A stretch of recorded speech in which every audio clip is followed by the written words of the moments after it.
Apakah betul amalan ibadah yang kita lakukan seprono seperti yang kita lakukan setiap harinya dari bangun tidur hingga terlelap tidur lagi itu diterima oleh Allah Azza wa Jalla? Amin. Sudahkah kita yakin? Atau jangan-jangan kita masih ragu? Atau kita takut? Ternyata jangan-jangan apa yang kita ikuti setiap harinya itu tidak tercatat sebagai ibadah, tidak tercatat sebagai pemberat di akhir kelak nanti kita, di mizan pertimbangan kita.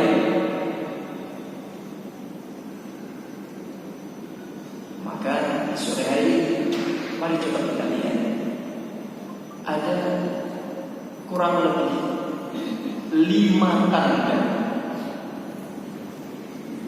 yang dengan 5 tanda ini kita bisa menandai akan amal seseorang itu diterima atau tidak di sisi Allah Azza wa Jalla. Maka jemaah rahimakumullah, tanda yang pertama, tanda apakah amal ibadah kita selama ini diterima oleh Allah atau tidak, kita bisa tandai, kita bisa tangri, kita bisa buat itu menjadi pengingat. Yang pertama adalah doa-doa kita itu terkabul, ijabah.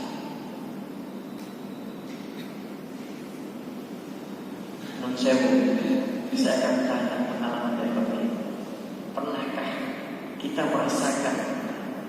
Coba kita renungi, kita rasakan fase kehidupan kita sampai detik ini.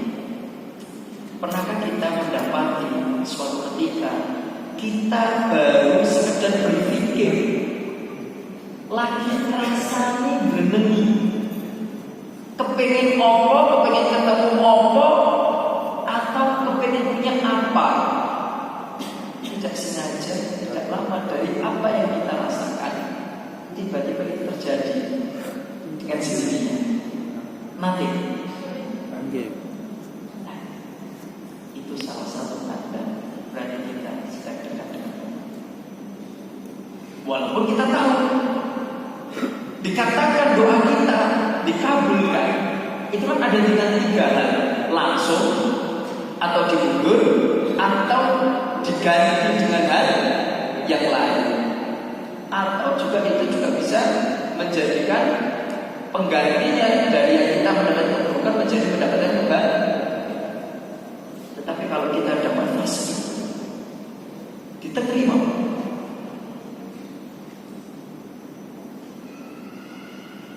mau lagi rasanya pengen sego goreng kok delalah tukang tuku go. Itu sesimpel itu, tapi ternyata kita nggak perlu mengucap, kita cukup hanya ada di hati, tetapi hati itu langsung Allah dengarkan, dan kalau itu baik langsung Allah terima. DKI cash. Maka salah satu tanda sekali lagi ibadah kita diterima, efeknya dari ibadah kita diterima itu doa kita terkan. Dan insya Allah semua yang ada di sini pernah merasakan. Nah, pertanyaannya seperti itu. Kalau dulu pernah merasakan, lagi ngerasain kok terijabah atau kabul saat ini, sekarang seperti apa? Apakah masih seperti itu? Atau kita sama berdoa terus? Jangan-jangan karena posisi kita sekarang baru jauh dengan Allah. Sinyalnya lagi ada. Sinyal kita dengan Allah lagi. Soalnya kalau kita melihat ada yang bisa telepon loh. Ini satu sinyal kuat. Ada sebuah gambar. Ketika itu ada 3 orang yang terjebak dalam. Ketika 3 orang itu terjebak dalam gua, innahu la yunjikum min hadhihi as-safra illa an tad'ullaha bi shalihi a'malikum. Inna sesungguhnya mereka itu la yunjikum min hadhihi as-safra. Jadi ada 3 orang yang dia masuk ke dalam gua, dan gua itu tertutup, dia tidak bisa apa-apa. Tidak akan ada yang dapat menyelamatkan kalian. Itu ada satu orang yang ngomong seperti itu. Dari batu ini kan mulut gua, terus mereka masuk, terus ada batu yang menutupi mulut gua itu. Tidak akan ada yang dapat menyelamatkan kalian dari batu ini kecuali bila kalian berdoa meminta kepada Allah Azza wa Jalla dengan perantara kebaikan amal kalian, kebaikan amal.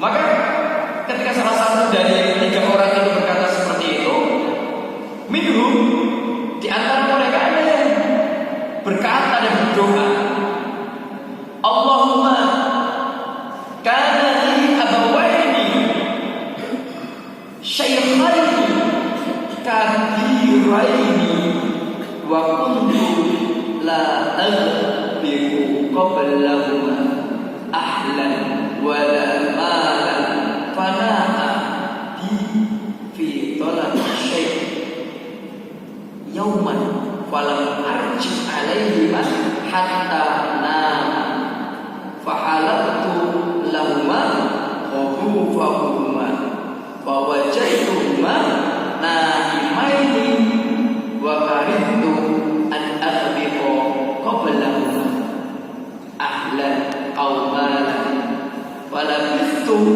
wal qadahu ala yadayya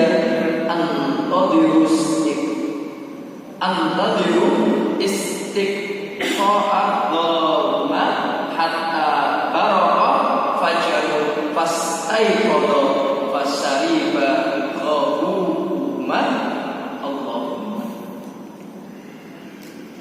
diceritakan yang satu berkata, Allahumma kana li abawaini syaykhaini, ya Allah, kula niki gadhahi bapak ibu ingkang sampun syaykhaini, sampun sepuh. Aku memiliki kedua orang tua yang sudah tua, dan aku tidak pernah memberi minum susu keluargaku pada akhir siang sebelum keduanya. Ya, terus nonton putra gadai bopo biu. Sang bapak ini tidak akan memberikan minuman kepada istri dan anak-anaknya sebelum ia memberikan minuman kepada orang tuanya. Nah, nyenengin dipakai gadai putra, gadai mantu sing iki. Disekke wong tuwa, wong tuwa.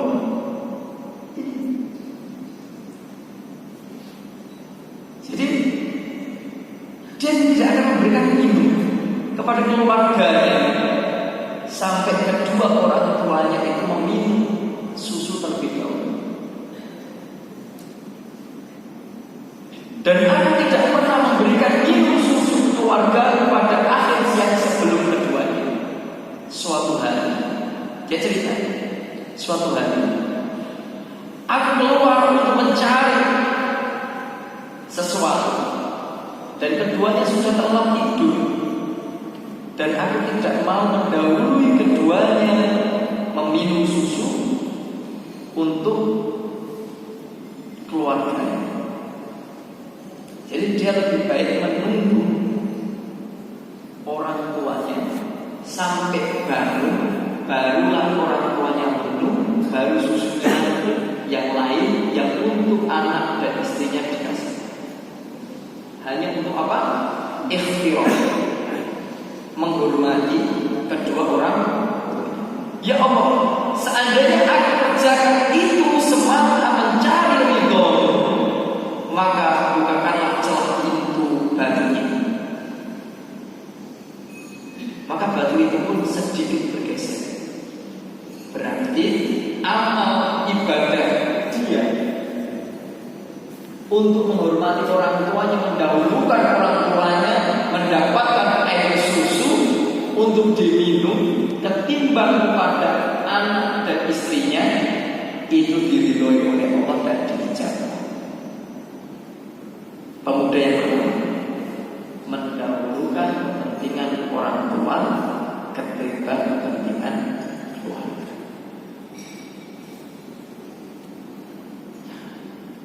Kasih nonton tuh kata saat ini, insya Allah. Dan kita berdoa, Bapak Ibu yang sudah punya mantu, sudah punya anak dan anaknya sudah bersuami, beristri, punya keluarga sendiri, kita berdoa semoga anak cucu kita tetap betul-betul menghargai kita. Dan salah satu hal yang paling penting, kalau orang tua kehilangan anak, wis digedhe, baju digawa, bar digawa, lali karo kita berdoa. Tapi ini bagian dari pemuda tadi, mengamalkan itu. Pokoknya mendahulukan kepentingan orang tua, karena dia sudah tahu orang tuanya sudah tua. Buatan sakit ngomong-ngomong kecuali dibantu dengan diri. Maka bergeser. Nah, pemuda yang kedua, ya Allah, bersama ada putri pamanku yang menjadi orang yang paling kucintai. Wah, ini kujangga ini. Seorang pemuda, dia bareng karo anak Pak Diri, pamannya. Akan tetapi anak pamannya ini itu wanita yang paling dia cintai. Pokoknya nek ora karo lain kurang. Mantep.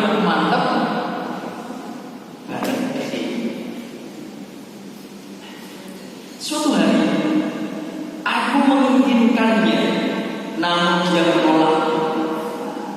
Si pujangga ini, si laki-laki ini mengungkapkan perasaannya. Dik, aku tresno karo selirang. Tetapi apa? Dia menolak. Sang pemuda ini ternyata ditolak sama pujangga hati. Si kekasih hatinya itu ditolak. Kemudian berlalulah masa beberapa tahun, hingga kemudian dia datang kepada baju konsisten rakyat paling siji Jogja, siji Jakarta. Sudah lama, hari demi hari, bulan demi bulan, tahun demi tahun telah berlalu. Suatu ketika kok si pujaan hati ke si pemuda kepadaku, lalu aku berikan dia 120 dinar. 120 dinar. Dinar itu apa? Mata emas. Dinar. Buat dikali. Pinten mau? 120 dinar.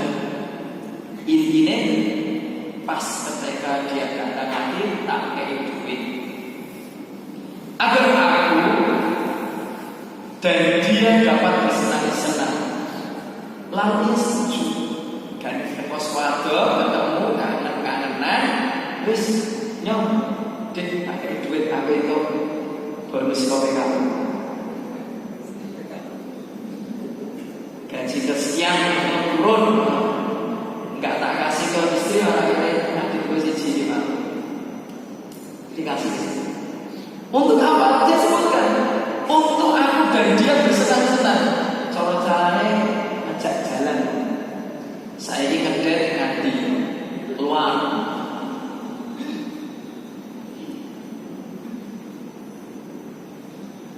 Dia setuju ketika dia dapat duit dan dijak dolan-dolan ini, si wanita ini tadi setuju. Hingga ketika aku sedang menguasai dia, nanti mesti dijak dolan ini, wah wes.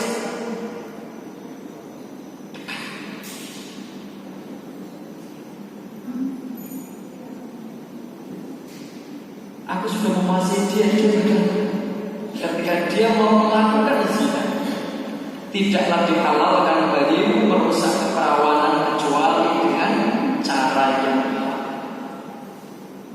Maka ketika sudah jalan kemana-mana tadi, lagi anak dijak berhubungan, si wanita masih sadar dan dia berpesan kepada sang laki-laki tadi, tidak dihalalkan bagimu merusak keperawanan kecuali dengan cara yang hak. Maksudnya apa? Ya kowe ojo nuwun karo aku, nanti kowe menghalalkan dengan akad nikah. Padahal wis bulan bareng Pak.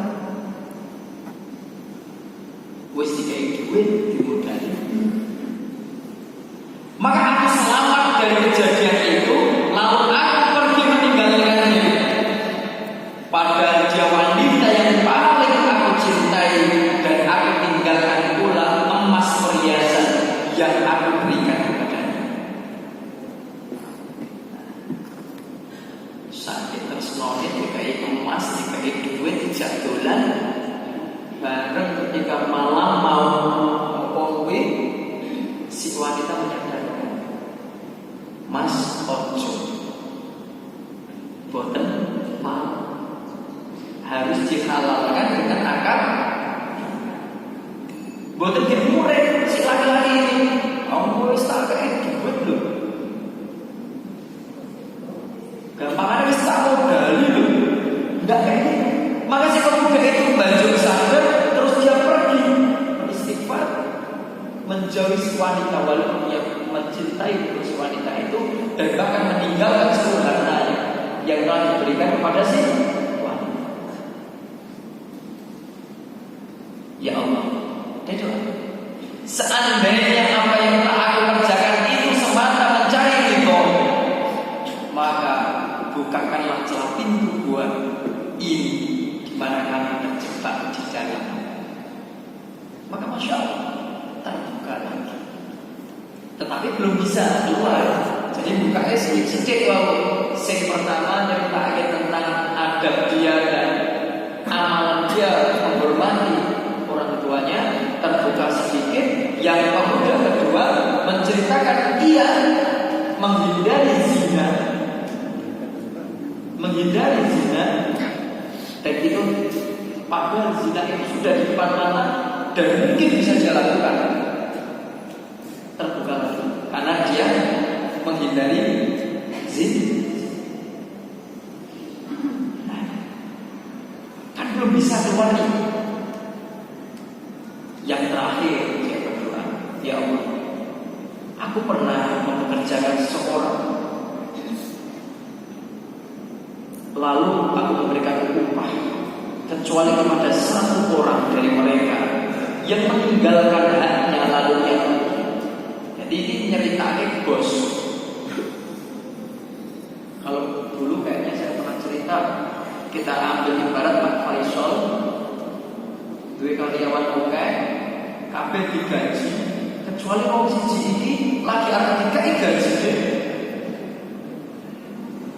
dia terlanjur pergi. Kemudian upah orang tersebut aku kembangkan hingga beberapa waktu kemudian ketika sudah banyak harta dari hasil yang aku kembangkan tersebut, orang itu datang. Duit 2 juta, duit itu pesangon, dia akan ambil, dia pergi.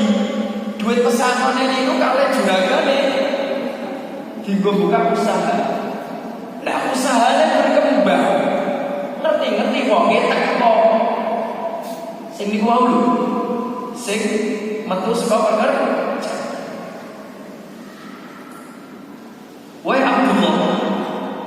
Berikanlah upah saya. Kata si orang tadi yang ketika dia pergi tadi, dia nagih. Biarkan aku metu urung mereka ini. Pesanmu, saya ini tak jalur pesanmu. Sama bosnya dikatakan, ini lo toko isine duite barine iki duit. Lalu aku katakan kepadanya, itulah semua apa yang kamu lihat adalah upahmu berupa unta, sapi, kambing, dan bahkan pengembaliannya. Jadi cara toko gedunge lemahe jero tokone duwite sing jero kono plus karo penjaga tokone. Kuwi kabeh duwe sampeyan Mas. Duwe jenengan. Mas kaki. Dia berkata, "Woi Abdullah, kamu jangan ngolok-ngolok. Tenang kuwi duitku. Aja ngapusi kowe." Aku katakan, aku tidak ngolok. Maka orang itu mengambil seluruhnya dan tidak ada satu pun yang disisakan. Kalau tetap banget tidak cukup. Jadi toko ini wah. Maka baju mau sing ngekeki moyo rodok madhep. Oh ya kok ini. Maka dia berdoa, ya Allah, seandainya apa yang dikerjakan itu semata-mata mencari ridho, maka bukakanlah celah pintu gua ini. Maka saya setuju, itu gua itu dibuka. Dan ini ada di hadis Bukhari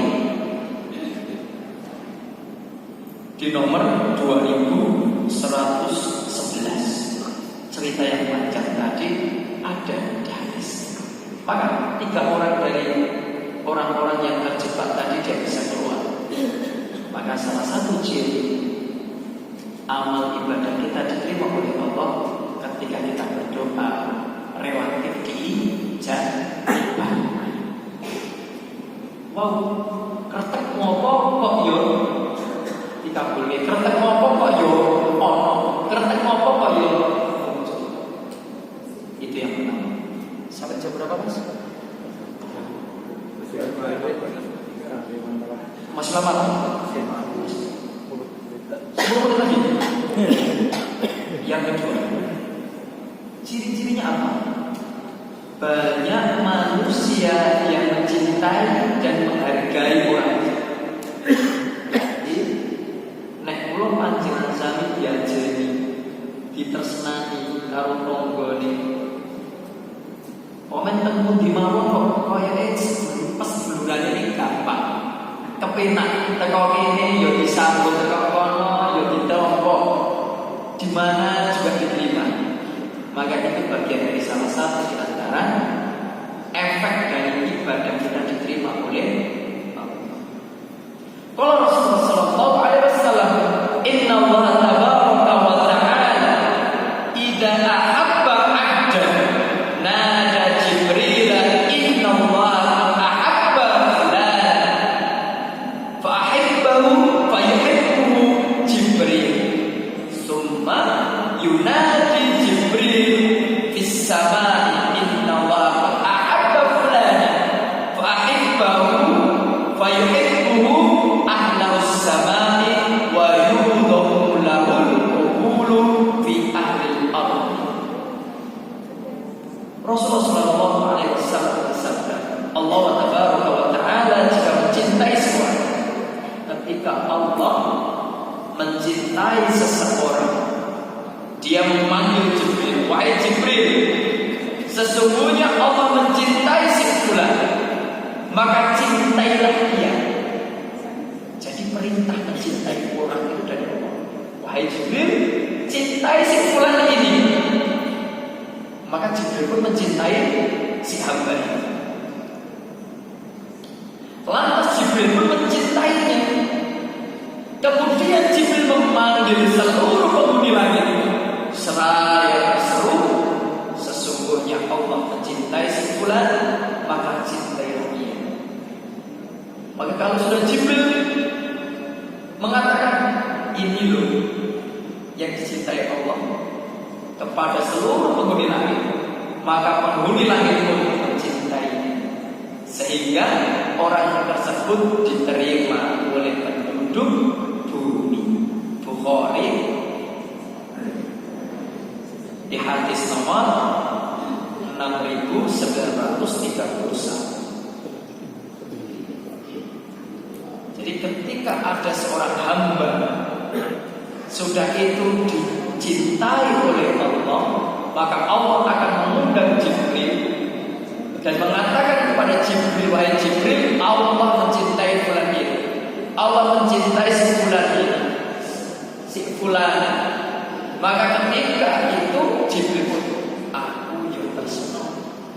Maka ketika Jibril tersenang, Jibril senang, Jibril cinta, dia mengabarkan kepada penghuni langit, wahai penghuni langit, ini loh pilihannya Allah, ini loh hamba yang dicintai oleh Allah. Maka penghuni langit semuanya mencintai si fulan ini. Maka ketika seluruh penghuni langit mencintainya, maka si fulan ini akan diterima oleh penghuni bumi. Semoga kita termasuk dari bagian itu. Allahumma. Dengan cara apa? Ya dengan cara tawakkul Allah, dengan beribadah. Maka insya Allah kita dimanapun kita bukan menjadi sumber masalah, tetapi menjadi sumber kebahagiaan. Kita doa, semoga peran kita di dunia ini bukan menjadi banyak masalah, tetapi menjadi orang yang banyak memberikan solusi. Di mana ada kita, di situ ada kebahagiaan untuk diri kita, keluarga kita, dan orang sekitar kita. Kita betul. Ojo jadi troublemaker, sidik rono dirasani, wis kurang dirasani. Pijet gawe isu, gorono neng gawe isu, gorono neng gawe isu. Di mana ada kita, di situ ada sumber kebahagiaan, di situ ada sumber kebaikan. Itulah salah satu hamba Allah yang dicintai, yang amal ibadahnya diterima oleh Allah. Jumat pengajian Kamis sore dilakukan oleh Allah SWT. Kalau diri kita, keluarga kita, sanak saudara kita, anak keturunan kita betul-betul menjadi seorang yang dicintai oleh Allah, maka perontaannya itu betul-betul perontaan indah dipandang. Betapa bahagianya kita, apalagi kita ingat 3 amalan yang tidak akan pernah terputus dari Bani Adam ketika ia meninggal dunia. Karena semua amalan akan terputus ketika Bani Adam itu meninggal dunia, kecuali 3. Napa sepeda? Sedekah. Ilmu muntafaqih, ilmu yang bermanfaat. Amalun sholihun, awalatun sholihun, ya. Ilmu bermanfaat, amal yang dan anak soleh. Maka lahirnya Nabi kan juga nyeneng gitu, membuat keberkahan tersendiri bagi pengasuhnya. Sing dhisik cok kentekan beras, cok kentekan gandum, mengasuh Nabi, menyusui Nabi, jadi berasa ada rezeki terus. Karena apa? Sumbernya dari Allah, karena dicintai oleh Allah. Maka mari kita ciptakan lingkungan itu dari diri kita, keluarga kita, anak cucu kita. Yang ketiga, Bapak Ibu, orang yang berubah. Ciri yang ketiga, mendapatkan taufik untuk melakukan amal soleh yang berikutnya.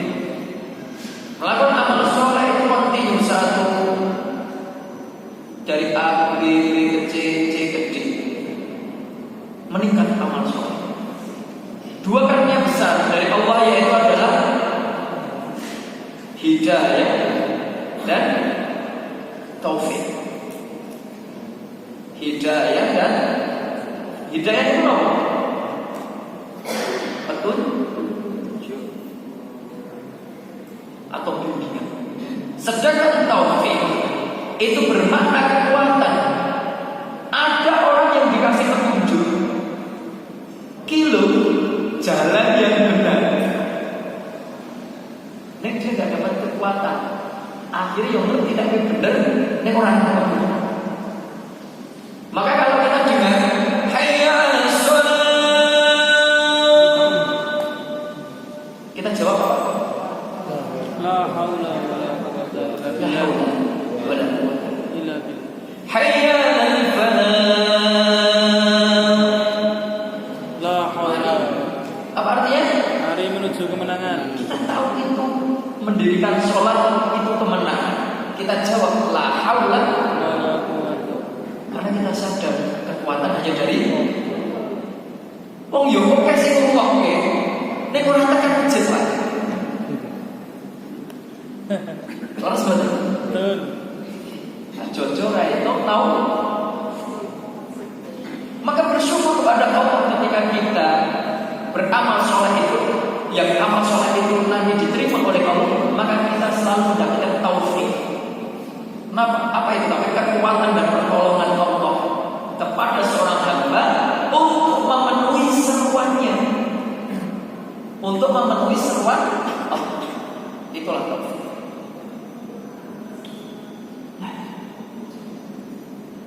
Maka bagaimana cara kita akan mendapatkan taufik? Beribadah yang bersih. Nanti bab ibadah yang bersih, yang sahih itu seperti apa nanti ada Ustaz yang lain. Tentu di situ nggak boleh bid'ah, ada contohnya dan lain sebagainya. Maka kita coba akan mendapatkan taufik. Kita mendapatkan taufik dan dengan taufik itu amal ibadah kita meningkat. Hari ke hari, bulan ke bulan, tahun ke tahun itu bukan malah semakin loyo tetapi semakin kuat. Nun sewu dulu ketika nun sewu panjenengan ini yang sudah 60 60-an ke atas, 70-an atau berapa puluhan ini, ketika muda ingat-ingat rutin apa ngajinya tadi, kuat apa ngajinya tadi, kuat apa poso Senin Kamis. Nek padahal kudune fisikal we. Jangan-jangan dia punya Buddha tetapi dia enggak punya taufik. Jadi ketika muda fisiknya sebenarnya kuat, tapi ngelakuin sholat 11 rakaat di malam hari malah lebih kuat pas sepuh. Karena pas sepuh sudah dapat hidayah, dia dapat taufik. Nek orang yang bangun depan terus tua, orang itu muda, orang itu taufik. Halo, cilok kecet itu. Lalu semampu lemah. Urung gelem sembahyang, urung gelem takorok. Nah, yang keempat, continue dalam ibadah. Kalau tadi ibadahnya meningkat, ini Masya Allah sabut. Belum. Yang kedua, continue dalam ibadah. Segala sesuatu yang tidak didasarkan keikhlasan karena Allah pasti tidak bermanfaat dan tidak kekal. Kebalikannya, kalau itu ikhlas karena Allah, maka itu akan kekal, akan continue, akan berlanjut. Maka Allah segala sesuatu yang didasarkan karena ikhlas kepada Allah pasti itu akan langgeng. Maka kalau sekarang kita niat ibadah mesti langgeng ibadah ini, karena sudah dengan keikhlasan. Tanda yang terakhir, karena sebagian dari kita ada yang merasakan puasa. Tanda yang terakhir, ridho bi qadrillah. Dia pasti ridho nek enek kejadian atine iki mesti yo aku ngerti iki kok mesti Allah.